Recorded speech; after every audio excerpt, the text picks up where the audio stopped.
My name is பில்லா. 1980ஆம் ஆண்டு குடியரசு நாளில் வெளியான பில்லா திரைப்படம் பற்றி தான் இன்னைக்கு நம்ம இந்த வீடியோல பார்க்க போறோம். அது மட்டுமல்ல, பில்லா திரைப்படத்தில் ரஜினி கூட ஏன் ஜெயலலிதா நடிக்க மறுத்தாங்க அப்படிங்கிற ஒரு சுவாரஸ்யமான தகவலையும் பார்க்க போறோம். வாங்க வீடியோக்குள்ள போகலாம். பில்லா ரஜினிகாந்தின் திரைப்பயணத்தில் ஒரு முக்கியமான திரைப்படம்.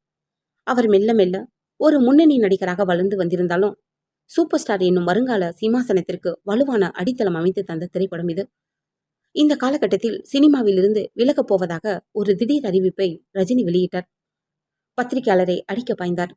விமான நிலையத்தில் குடிபோதையில் கண்ணாடி கதவுகளை உடைத்தார் என்று இந்த சமயத்தில் ரஜினிகாந்தை பற்றி பல்வேறு விதமான பரபரப்பு செய்திகளும் சர்ச்சைகளும் ஊடகங்களில் வெளிவந்தன. இந்த சூழலால் ரஜினிகாந்த் மிகுந்த மன உளைச்சலிலும் மன அழுத்தத்திலும் இருந்ததாக கூறப்படுகிறது. எனவே சினிமாவிலிருந்து விலகுகிறேன் என்கிற அவரின் அறிவிப்பு ரசிகர்களுக்கு மட்டுமல்லாமல் சினிமா துறையிலும் பெரிய அதிர்ச்சியை ஏற்படுத்தியது. உடனே பாலச்சந்தர் உள்ளிட்ட பல நலம் விரும்பிகள் தலையிட்டு ரஜினிகாந்திடம் பேசி அவரின் இந்த முடிவை மாற்ற செய்தனர். இந்த நேரத்தில்தான் பில்லா திரைப்படத்தில் நடிக்க ரஜினியை ஒப்பந்தம் செய்தார் தயாரிப்பாளர் பாலாஜி. படம் வெளியாகி 25 வாரங்களுக்கு மேலாக ஓடி அதிரி புதிரியான வெற்றியை பெற்றது. அந்த காலகட்டத்தில் அதிக வசூலை வாரி குவித்த திரைப்படமாக இது இருந்தது. அவ்வளவுதான், ரஜினியின் சினிமா வாழ்க்கை முடிந்து போனது என்று கருதப்பட்ட சூழலில் அவர் விஸ்வரூபம் எடுத்து திரும்பி சூப்பர் ஸ்டார் என்னும் நாற்காலியில் அமர்வதற்கு மிகப்பெரிய காரணமாக பில்லா திரைப்படம் அமைந்தது என்றால் அது மிக இல்லை. இதற்கு பிறகு ஆங்கிரி யங் மேன் என்னும் பிம்பத்தில் அமிதாப் பச்சன் இந்தியில் தொடர்ச்சியாக நடித்த பல திரைப்படங்களின் தமிழ் ரீமேக்கில் ரஜினி நடித்தார்.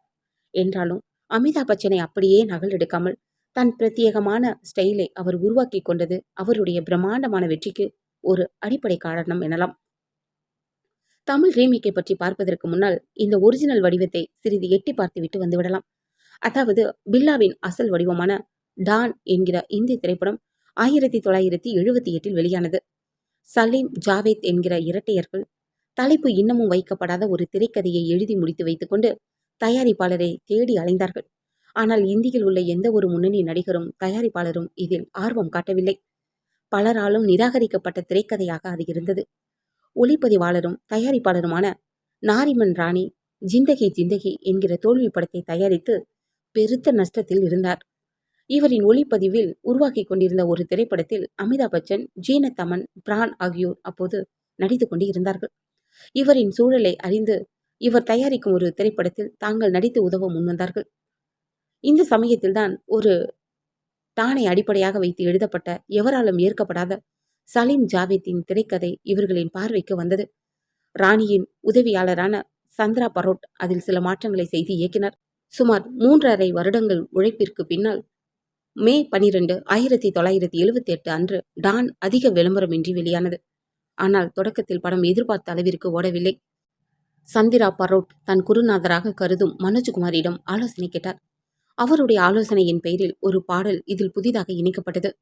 இதே திரைப்படத்தின் இசையமைப்பாளர்கள் கல்யாண்ஜி, ஆனந்த்ஜியால் முன்னர் உருவாக்கப்பட்டு நடிகர் தேவ் ஆனந்தால் நிராகரிக்கப்பட்ட பாடல் அது. ஆனால் அந்த பாடல்தான் டானின் மகத்தான வெற்றிக்கு ஒரு வகையில் காரணமாக இருந்தது எனலாம். கை கேப்பான் பனராஸ்வாலா என்கிற அந்த பாடல், அதாவது தமிழில் வெத்தலைய பொட்டேண்டி, இந்த பாடல் மக்களிடையே பிரபலமடைந்து அதிவே படத்திற்கு வாய்மொழி விளம்பரமாக அமைந்து பார்வையாளர்கள் பெருகுவதற்கு காரணமாக இருந்தது. சுமார் 70 லட்சத்துக்கு உருவாக்கப்பட்ட டான் 7 கோடியை வாரி குவித்தது. அதாவது 10 மடங்கு லாபம். இதில் ஒரு துரதிர்ஷ்டமான விஷயம் என்னவெனில், எந்த தயாரிப்பாளரின் கஷ்டத்தை போக்குவதற்காக இந்த திரைப்படம் உருவாக்கப்பட்டதோ அவர் படம் வெளியாவதற்கு முன்பே ஒரு படப்பிடிப்பில் நிகழ்ந்த விபத்தில் இறந்து போனார். என்றாலும் அவரின் குடும்பத்தினர் கடனில் இருந்து மீண்டு வருவதற்கு டானின் வெற்றி உதவியது. நிராகரிக்கப்பட்ட திரைக்கதை, நிராகரிக்கப்பட்ட பாடல் ஆகியவை ஒரு மகத்தான வெற்றி திரைப்படத்திற்கு காரணமாக அமைந்தது என்பதில் சில ஆதாரமான பாடங்கள் உள்ளன. டான் தமிழில் மட்டுமல்லாமல் தெலுங்கு, மலையாளம் என்று இதர தென்னிந்திய மொழிகளிலும் ரீமேக் செய்யப்பட்டது. டான் திரைப்படத்தை இந்திய சினிமாவிலேயே ஒரு முக்கியமான மாற்றத்தை ஏற்படுத்திய திரைப்படம் எனலாம். அதுவரை சினிமா ஹீரோக்களாக இருப்பவர்கள் பெரும்பாலும் நல்லவர்களாக, கெட்ட பழக்கம் இல்லாதவர்களாக, ஊருக்கும் குடும்பத்திற்கும் தியாகம் செய்பவர்களாக இருப்பார்கள். இதற்கு உதாரணம் எம்ஜிஆர். ஆனால் ஒரு ஹீரோ கடத்தல் மன்னனாகவும் பயங்கர கொலைகாரனாகவும் இருப்பது போல் எழுதப்பட்ட திரைக்கதையானது வெற்றி அடைந்தால் வருங்காலத்தில் பல ஹீரோக்கள் அப்படியான பாத்திரங்களை தயக்கமின்றி ஏற்பதற்கு டான் திரைப்படம் ஒரு முன்னோடி காரணமாக அமைந்தது. ஹீரோ நல்லவன், வில்லன் கெட்டவன் என்றிருந்த துல்லியமான வேறுபாட்டை டான் கலைத்து போட்டது. என்றாலும் டானாக இருக்கும் ஹீரோக்கள் அடிப்படையில் நல்லவர்களாகத்தான் இருப்பார்கள். ஓகே, இப்போது தமிழ் வடிவத்திற்கு மீண்டு வரலாம். ரஜினிகாந்த் முதலில் இரட்டை வேடத்தில் நடித்த படம் பில்லா.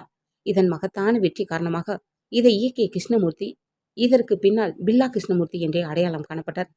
இந்தி வடிவம் தமிழிற்கு மாற்றப்பட்ட போது இந்தியில் செய்த அதே பாத்திரத்தை தமிழிலும் நடித்தவர் ஹெலன் மட்டுமே. இதர பாத்திரங்கள் அனைத்திலும் தமிழ் நடிகர்கள் நடித்தார்கள்.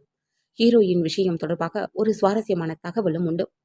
ரஜினியின் ஜோடியாக ஸ்ரீபிரியா நடித்த பாத்திரத்திற்கு முதலில் அணுகப்பட்டவர் ஜெயலலிதா தான். அவர் சினிமா துறையிலிருந்து மெல்ல விலகி அரசியலில் ஈடுபட்டிருந்த நேரம். சினிமாவில் வாய்ப்பில்லாத காரணத்தினால்தான் ஜெயலலிதா அரசியலில் நுழைந்திருக்கிறார் என்று ஒரு வட இந்திய பத்திரிகை எழுதிவிட அதற்கு பதிலளிக்கும் விதத்தில் ஒரு கடிதத்தை அந்த பத்திரிகைக்கு எழுதினார் ஜெயலலிதா. பில்லா என்கிற திரைப்படத்தில் ரஜினிக்கு நாயகியாக தாம் தான் முதலில் அணுகப்பட்டதாகவும், ஆனால் அதை தாம் மறுத்துவிட்டதாகவும், வாய்ப்பு இல்லை என்றால் இது நிகழுமா என்று கெத்து காட்டியிருந்தார் ஜெயலலிதா. சினிமாவில் மீண்டும் நடிப்பதற்கு நான் போராடவில்லை. உண்மையில் நடிப்பதற்கு நல்ல வாய்ப்புகள் என்னை தேடி வந்தன. பில்லா படத்தில் கதாநாயகியாக நடிப்பதற்காக அந்த படத்தின் தயாரிப்பாளர் பாலாஜி என்னை தான் முதலில் அணுகினார். நான் மறுத்ததால் அந்த கேரக்டரில் ஸ்ரீபிரியா நடித்தார். தமிழ் சினிமாவின் சூப்பர் ஸ்டாரான ரஜினி தான் பில்லா படத்தின் ஹீரோ. ஆனாலும் நான் நடிக்க மறுத்தேன். சினிமா வாய்ப்புக்காக போராடி இருந்தால் அதனை ஏற்று நடித்திருப்பேனே. ஆனால் எனக்கு நடிப்பில் இருந்த ஆர்வம் போய்விட்டது என அந்த கடிதத்தில் கூறியிருந்தார் ஜெயலலிதா. சில மாற்றங்கள் செய்யப்பட்டிருந்தாலும் இந்தியில் உருவாக்கப்பட்ட காட்சிகள் ஏறத்தாழ அதேபோல் தமிழில் நகல் எடுக்கப்பட்டன. ஆனால் ஒளிப்பதிவு, எடிட்டிங் போன்ற தொழில்நுட்ப சமாச்சாரங்கள் இந்தி வடிவத்தில் நேர்த்தியாக இருந்தது போல் தமிழில் இல்லை. சில காட்சிகள் கொத்து பராட்டா போடப்பட்டது மாதிரி கந்தரகோலமானது. டானாக தன் வழக்கமான கம்பீரத்தோடு ஒரு பாத்திரத்தில் நடித்திருந்தாலும் இன்னொன்றில் சற்று பெண்மை கலந்த பாத்திரத்தை துணிச்சலோடு ஏற்று நடித்திருந்தார் ரஜினிகாந்த். பரிசோதனை முயற்சிக்கு அவர் எப்போதும் தயாராக இருந்தார் என்பதையே இந்த விஷயம் காட்டுகிறது. இந்த திரைப்படத்திற்கு பில்லா என்று பெயர் சூட்டப்பட்டதற்கும் ஒரு பின்னணி காரணம் இருக்கிறது.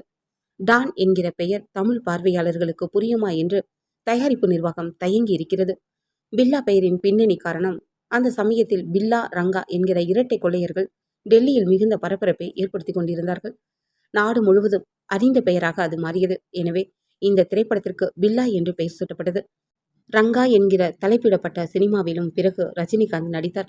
பில்லா திரைப்படத்தில் விஸ்வநாதன் ராமமூர்த்தி இசை கூட்டணியில் பாடல்கள் மகத்தான வெற்றியை பெற்றன.